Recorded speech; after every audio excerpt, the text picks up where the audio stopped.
ঘুম থেকে উঠেই পাশের ঘরে স্বামীর ঝুলন্ত মৃতদেহ দেখতে পেয়ে কান্নায় ভেঙে পড়লেন স্ত্রী। পেশায় ওই ব্যক্তি ছিলেন পুলিশ কর্মী।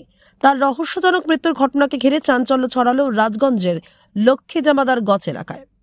মৃত পুলিশ কর্মীর নাম জয় কুমার রায়, বয়স 50।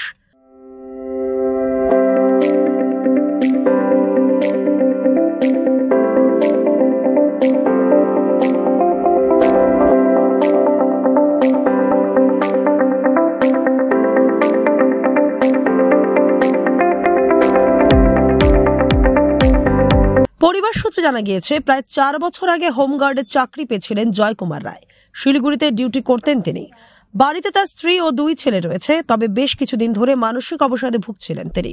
বৃহস্পতিবার রাতে খাওয়া দাওয়া করে স্ত্রীর সঙ্গে একই ঘরে ঘুমান, তবে মাঝরাতে বিছানা থেকে কখন তিনি উঠে গিয়েছেন তার টের পাননি তার স্ত্রী। এরপর শুক্রবার ভোরে ঘুম থেকে উঠে পাশের ঘরে তার ঝুলন্ত দেহ দেখেন মৃতের স্ত্রী। খবর পেয়ে ঘটনাস্থলে পৌঁছায় আমবাড়ি ফাঁড়ির পুলিশ। মৃতদেহটি উদ্ধার করে ময়নাতদন্তের জন্য উত্তরবঙ্গ মেডিকেল কলেজ ও হাসপাতালে পাঠানো হয়। ঘটনার তদন্ত শুরু করেছে পুলিশ। পুলিশ কর্মীর মৃত্যুতে শোকের ছায়া নেমে এসেছে গোটা এলাকায়। তবে কেন এই ঘটনা তা বুঝতে পারছেন না পরিবারের সদস্যরা। কি করে জানবো? আমি ঘুমাইছি, দাদা বলে আমাকে ঘুম ধরে না। আমি বলছি জোড়ায় ধরি তোকে, আমি জোড়ায় ধরে ঘুমাইছি, আমাকে ঘুম পাড়ায় কখন দিন চলে গেছে আমি বলতে পারি না। আমি ঘুমায় গেছি, এক ফোঁটাও টের পাইনি। আমি তখন মোবাইলও দেখি নাই, উঠে দেখি নাই, বিছনায় নাই, দৌড়ায় উঠে দেখি নাই, বিছনা আমি দেখি নাই। তখন আমি ছেলের কাছে যাই, বাবা কোথায়? তখন ও ঘরে দৌড়ায় গিয়ে বাথরুমে গিয়ে দেখি নাই, ঘরে দৌড়ায় গিয়ে দেখতেছি দাদা ওখানে এরকম কাজ করছে। না কিচ্ছু নাই, দাদার ব্রেনডে একটু চাপ পাইছে, ব্রেনডে ও কাজ করে না।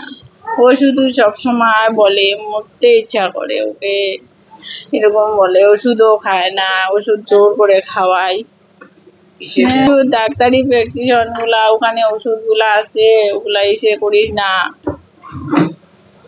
এটা আমার পাশের বাড়ি, কাকু হবে।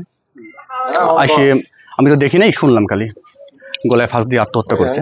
আমার পাশের বাড়ি। উনি রাজ্য সরকারের হোমগার্ড পদে নিযুক্ত ছিলেন।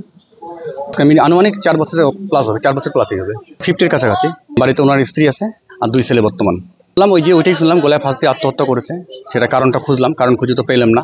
হয়তো আমার একটা আনুমানিক ধারণা, হয়তো হতে পারে মানসিক কোনো চাপ ছিল, কারোর সাথে বলতে পারেনি কিংবা শেয়ার করতে পারেনি, যার জন্যই এরকম করছে। হতো অঞ্চল হচ্ছে বিন্নাগুড়ি জিপি।